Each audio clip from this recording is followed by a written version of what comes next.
இன்னைக்கு ஸ்வீட்டான ஒரு ரெசிபி பண்ண போகிறேன். குலாப் ஜாமுன்னா மோஸ்ட்லி நிறைய பேருக்கு பிடிக்கும். சர்க்கரை வெள்ளிக்கிழங்குல சிம்பிளாக ஈஸியாக டேஸ்டியான குலாப் ஜாமுன் எப்படி செய்கிறதுன்னு இந்த வீடியோவில் பார்க்கலாம். ஃபர்ஸ்ட் கிழங்கு வேக வைக்கலாம். கிழங்கு வேக வைக்கும்போது நிறைய தண்ணி ஊற்றி வேக வைக்கக்கூடாது, கொஞ்சமாக தண்ணி ஊற்றி வேக வச்சுக்கோங்க. நான் குலாப் ஜாமுன் பண்ணுறதுக்கு ஒரு மீடியம் சைஸ் சர்க்கரை வெள்ளிக்கிழங்கு தான் எடுக்க போகிறேன். வீட்டில் பசங்களுக்கு வேக வச்ச சர்க்கரை வெள்ளிக்கிழங்கு சும்மா சாப்பிட ரொம்ப பிடிக்கும். அதனால இது கூடவே இன்னும் 2 கிழங்கு 1 கப் தண்ணி ஊற்றி வேக வைக்க போகிறேன். கிழங்கு வேகிற டைமில் நம்ம சுகர் சிரப் ரெடி பண்ணலாம். ஒரு கடாயில் 1 கப் சுகர் 1 கப் தண்ணி எடுத்திருக்கேன்.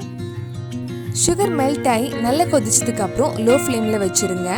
ஒரு கம்பி பதத்துக்கு கொஞ்சம் முன்னாடி ஆஃப் பண்ணலாம். அப்போ தான் குலாப் ஜாமுனில் சுகர் சிரப் நல்லா அப்சர்வ் ஆகும். இதில் 1/2 டீஸ்பூன் ஏலக்காய் பொடி, அப்புறம் ரோஸ் வாட்டர் எசன்ஸ் இருந்தால் ஒரு சின்ன ட்ராப் ஆட் பண்ணலாம். நல்ல ஃப்ளேவர் கிடைக்கும். இது ஆப்ஷனல் தான். இந்த எசன்ஸ்க்கு பதிலாக ரோஸ் வாட்டர் இருந்தால் 1 டீஸ்பூன் ஆட் பண்ணிக்கோங்க. ரோஸ் வாட்டர் இல்லாமலே வெறும் ஏலக்காய் பொடி மட்டும் போட்டாலே நல்லா தான் இருக்கும். நான் இன்னைக்கு சின்ன குவான்டிட்டியில் தான் குலாப் ஜாமுன் பண்ண போகிறேன். அதனால தான் கொஞ்சமாக சுகர் சிரப் ரெடி பண்ணியிருக்கேன். நீங்கள் நிறைய பண்ணுறதா இருந்தால் அதுக்கேற்ற மாதிரி சுகர் சிரப் ரெடி பண்ணிக்கோங்க. சுகர் சிரப் ரெடி பண்ணியாச்சு. இனி குக்கர் ப்ரெஷர்லாம் போனதுக்கப்புறம் கிழங்கு வெந்துடுச்சான்னு பார்க்கலாம். ரொம்ப வேக வைக்கக்கூடாது. ரொம்ப வெந்து குழஞ்சிடுச்சுன்னா குலாப் ஜாமுன் அழகாக உருண்டை பிடிக்க முடியாது. ஒவ்வொரு குக்கர் ஒவ்வொரு மாதிரி இருக்கும். நான் என்னோட குக்கரில் 2 விசில் கிட்ட வச்சுருந்தேன். கிழங்கு வெந்ததுக்கப்புறம் அதில் இருக்கிற தோல் எல்லாம் எடுத்து நல்லா கிரேட் பண்ணி எடுக்கலாம். இந்த சர்க்கரை வெள்ளிக்கிழங்கு நல்லா மசிச்சு எடுக்கணும். இந்த மாதிரி சீவினதுக்கு அப்புறம் மசிச்சா எந்த கட்டியும் இல்லாமல் நல்லா ஸ்மூத்தாக கிடைக்கும். நான் இந்த ஒரு கிழங்குல தான் குலாப் ஜாமுன் பண்ண போகிறேன். இது கிட்டத்தட்ட 1 கப் இருக்கும். இது ஒரு பவுலுக்கு மாற்றிட்டு ஒரு வாட்டி நல்லா மிக்ஸ் பண்ணலாம். நம்ம கொஞ்சம் தண்ணி ஊற்றி கரெக்டாக வேக வச்சனால இது உருண்டை பிடிக்கிறதுக்கும் ஈஸியாக இருக்கும். இதில் 1 டேபிள் ஸ்பூன் கோதுமை மாவு, 2 tablespoon milk powder add பண்ணுறேன். இதே அளவு தான் எடுக்கணும்னு இல்லை. உங்கள் கிழங்கு நல்லா வெந்து இருந்துச்சுன்னா எக்ஸ்ட்ராவாக மாவு போட்டு அட்ஜஸ்ட் பண்ணிக்கோங்க. இதெல்லாம் சேர்த்து நல்லா மிக்ஸ் பண்ணலாம். கொஞ்சம் மாவு எடுத்து உருண்டை பிடிச்சா அழகாக உருண்டை பிடிக்க வரணும். இது கூட கொஞ்சம் பேக்கிங் சோடாவும் ஆட் பண்ணலாம். நிறைய ஆட் பண்ணிடாதீங்க, கொஞ்சமாக போட்டால் போதும். நல்லா சாஃப்ட் குலாப் ஜாமுன் கிடைக்கிறதுக்கு. குலாப் ஜாமுன் மாவு ரெடி பண்ணியாச்சு. இந்த ஒரு கன்சிஸ்டன்சியில் மாவு ரெடி பண்ணி வச்சுக்கோங்க. மாவு ரெடி பண்ணதுக்கப்புறம் நம்ம குலாப் ஜாமுன் பால்ஸ் ரெடி பண்ணலாம். நான் குட்டி குட்டி பால்ஸாக தான் ரெடி பண்ண போகிறேன். வெளியே வெடிப்பு எதுவும் இல்லாமல் அழகாக உருண்டை பிடிச்சிக்கோங்க. வெடிப்பு ஏதாவது இருந்தால் நம்ம ஃப்ரை பண்ணும்போது அழகாக வராது. இந்த மாதிரி மிச்சம் இருக்கிற குலாப் ஜாமுன் மாவுலையும் நல்லா smooth gulab jamun balls ready பண்ணி வச்சுக்கோங்க.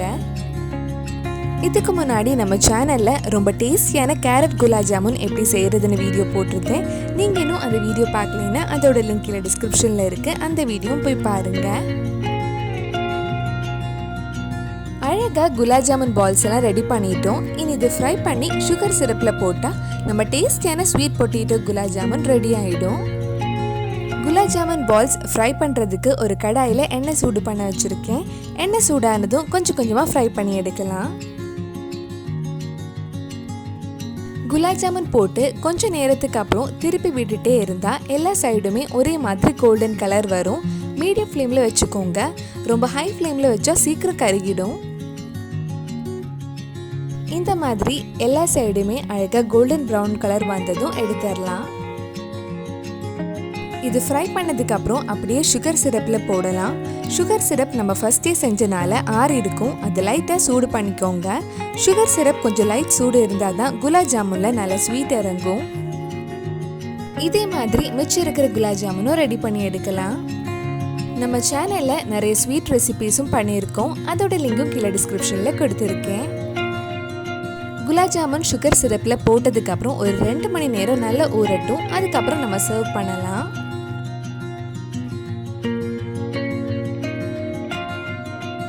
நம்ம சுவையான sweet potato gulab jamun ready ஆயிடுச்சு. இது சாப்பிட்டா சர்க்கரை வெள்ளிக்கிழங்குல பண்ணதுன்னே சொல்ல மாட்டாங்க.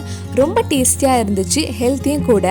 இது பண்ணுறதுக்கு ரொம்ப டைம் ஆகாது. ரொம்ப சிம்பிளாக ஈஸியாகவே பண்ணலாம். கண்டிப்பாக நீங்களும் இந்த சுவையான குலாப் ஜாமுன் உங்கள் வீட்டில் செஞ்சு பாருங்க. பிடிச்சிருந்தா இந்த வீடியோவை லைக் பண்ணுங்கள், உங்கள் ஃப்ரெண்ட்ஸ் அண்ட் ஃபேமிலிக்கு ஷேர் பண்ணுங்கள். வேறு என்னெல்லாம் ஸ்வீட் ரெசிபிஸ் நம்ம சேனலில் ட்ரை பண்ணலான்னு கீழே கமெண்ட் பாக்ஸில் சொல்லுங்கள். நீங்கள் இன்னும் என்னோட சேனலை சப்ஸ்கிரைப் பண்ணலைன்னா மறக்காமல் சேனலையும் சப்ஸ்கிரைப் பண்ணுங்கள். கூடவே அந்த பெல் ஐக்கனையும் ப்ரெஸ் பண்ணால் நான் புது வீடியோ போட்ட உடனே உங்கள் ஃபோனுக்கு நோட்டிஃபிகேஷன் வந்துடும்.